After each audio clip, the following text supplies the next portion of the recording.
నమస్తే, welcome to NCN news. నేను కళ్యాణి. బులెటిన్లో ముందుగా హెడ్లైన్స్ చూద్దాం.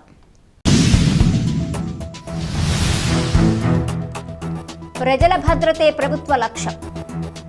ఎమ్మెల్యే ఆదిరెడ్డి శ్రీనివాస్.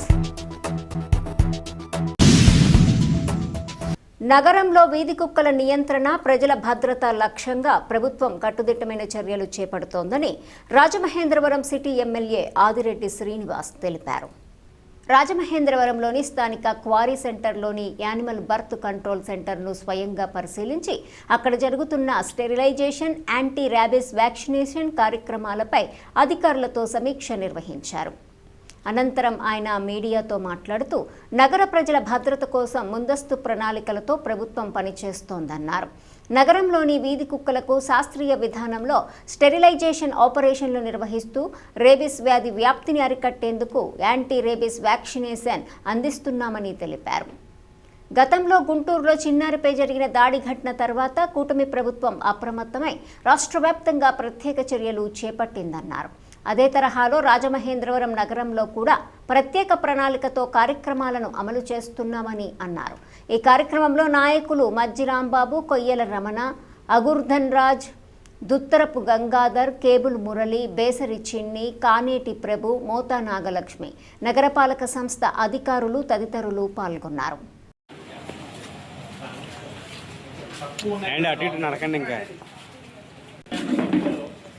ఈఓ గారు, మీరు, నేను, యానిమల్ లవర్స్ కూర్చొని స్కూల్స్లో కూడా ఒక యాక్షన్ ప్లాన్, టీచర్స్ కూడా ఎవ్రీడే క్లాస్లో డాగ్స్ తోటి ఎలా ఉండాలి, మీరు యానిమల్స్ తోటి ఎలా ఉండాలి, వాటిని రెస్పెక్ట్ ఇవ్వాలి, వాటి జోలికి వెళ్ళకూడదు అని బిహేవియర్ ప్యాటర్న్స్ కూడా ఎలా ఉండాలని కూడా ఎడ్యుకేట్ చేయిద్దాం. అది మంచి ఐడియా.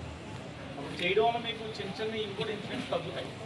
డాగ్ బైట్స్ ఇవన్నీ నేను ఇంకా పబ్లిక్తో చాలా కామ్గా కంపోజ్డ్, అంటే గౌరవంగా నవ్వుతూ ఉంటే, అంటే మీకు ఉండే సమస్య నాకు తెలుసు, దాన్ని పట్టుకున్నప్పుడు ఎంత స్ట్రెయిన్ ఉండదో నాకు తెలుసు. ఇంట్లో బల్లిని చూస్తేనే మేము పరిగెడేస్తాం, ఇంత సైజు, ఇంత కుక్క దగ్గరగా మీ మీద వస్తుంటే మాకు తెలుసు మీ బాధ. బట్ స్టిల్ ప్రజలు కోరుకుంటారు ప్రశాంతంగా మాట్లాడి చేయండి. మీకు ఏ సమస్య ఉన్నా మీ ఎమ్మెల్యే ఉండడం. ఈరోజు నగరంలో అనేకమైన స్వచ్ఛంద సంస్థల ఒక సహకారంతో ఇళ్ల ముందు డాగ్స్కి వాటర్ పెడుతున్నారు, వాటర్ కుండీలు పెడతా ఉన్నారు. జంతు ప్రేమికుల ఒక సహకారంతో ఆవులకి ఏ విధంగా చేయాలో ఆకలి తీర్చేందుకు అన్ని కార్యక్రమాలు కూడా చేస్తున్నాం. ఈరోజు కూటమి వచ్చింది 27 లక్షల CSR నిధులతో యానిమల్స్కి ఎక్స్రే మరి స్కానింగ్ చేసే ఎక్విప్మెంట్ తీసుకురావడం జరిగింది. అది కూటమి ప్రభుత్వం ఒక చిత్తశుద్ధి. 27 లక్షలతో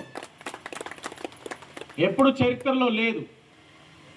ఈ రోజున అదే ఎక్స్రే కానీ స్కానింగ్ కోసం కానీ అయితే విజయవాడకి వెళ్ళాల్సి వస్తుంది, లేకపోతే కాకినాడకి వెళ్ళాల్సి వస్తుంది.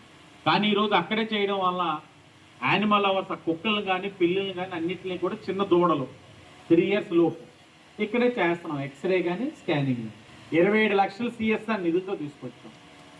ఒక నాయకుడిగా సమస్య వస్తుంది ఇక్కడ అనేది అవగాహన చేసుకొని రాకుండా ఏం చెయ్యాలో అవన్నీ కార్యక్రమాలు చేసుకుంటున్నాం, సమీక్షించుకుంటున్నాం, ఒక ప్రణాళికతో ముందుకు వెళ్తా ఉన్నాం. అలాగే ఈ యొక్క వచ్చే వారం రోజులు కూడా వాతావరణ శాఖ నుంచి హెచ్చరికలు ఉన్నాయి. ఎండ ఒక తీవ్రత ఎక్కువగా ఉంటుందని ప్రజలందరూ కూడా అప్రమత్తంగా ఉండి వారి యొక్క ఆరోగ్యం పట్ల శ్రద్ధ వహించాలని తెలియచేసుకుంటూ, అలాగే ప్రజలు గమనించాలి, ఎండ ఒక తీవ్రత ఎక్కువ ఉన్నప్పుడు ఈ యొక్క డాగ్స్ కూడా చాలా అగ్రెసివ్గా ఉంటాయి, బిహేవియర్ ప్యాటర్న్స్లో మార్పులు ఉంటాయి. కాబట్టి వాటిని కూడా మీరు గమనించి ఎక్కడైనా మీకు అగ్రెసివ్గా ఉన్నా, బిహేవియర్ ప్యాటర్న్స్లో మార్పు ఉన్నా మీరు తక్షణమే టోల్ ఫ్రీ నెంబర్ తెలియచేయండి. డాగ్ క్యాచర్స్ వస్తారు, తీసుకొస్తారు, ఇక్కడ కెనాల్లో వాటికి అందించాల్సిన వైద్యం అందించి ప్రజలకి ఏ విధమైన ఇబ్బందులు కలగకుండా మీకు చేయాల్సిన కార్యక్రమం చేస్తామని కూడా తెలియచేస్తూ, అలాగే సమ్మర్ హాలిడేస్ తల్లిదండ్రులకు విజ్ఞప్తి చేస్తా ఉన్నా, కుక్కల మీద రాళ్ళు విసరడమో లేకపోతే నడుస్తూ నడుస్తూ పిల్లడు కాలుతో తంతాడు, తన్నడం ఇలాంటివి చెయ్యొద్దు. చేయనివ్వకుండా పిల్లల్ని మీరు జాగ్రత్తలు వహించాలి. ఆడుకోవడానికి పిల్లల్ని బయటికి పంపిస్తారు.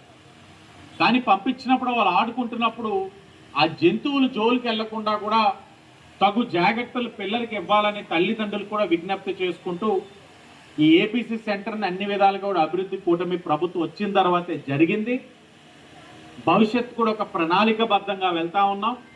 పుష్కరాల్లోపు ఇంకా 13,000 ఏదైతే స్టెరిలైజేషన్ మరియు వ్యాక్సినేషన్ అవ్వాల్సిన కుక్కలు ఉన్నాయో ఆ డాగ్స్ సంఖ్య కూడా గణనీయంగా తగ్గించే విధంగా ఒక ప్రణాళికతో ముందుకు వెళ్తామని కూడా తెలియజేస్తూ నగర ప్రజలందరికీ కూడా తెలియజేస్తా ఉన్నాం. హెల్ప్ లైన్ నెంబర్ని మీరు గమనించగలరు.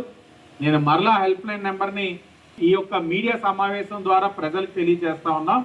హెల్ప్ లైన్ నెంబర్ వచ్చి 7093921991. హెల్ప్ లైన్ నెంబర్ వచ్చి 7093921991. దీనికి తప్పకుండా ఎక్కడైనా ఇబ్బంది ఉంటే ఫోన్ చేయండి. మీకు వెంటనే ఇక్కడ డిపార్ట్మెంట్ అటెండ్ అవుతారు, మీ సమస్యను కూడా పరిష్కరిస్తారని తెలియజేసుకుంటూ అందరికీ ధన్యవాదాలు.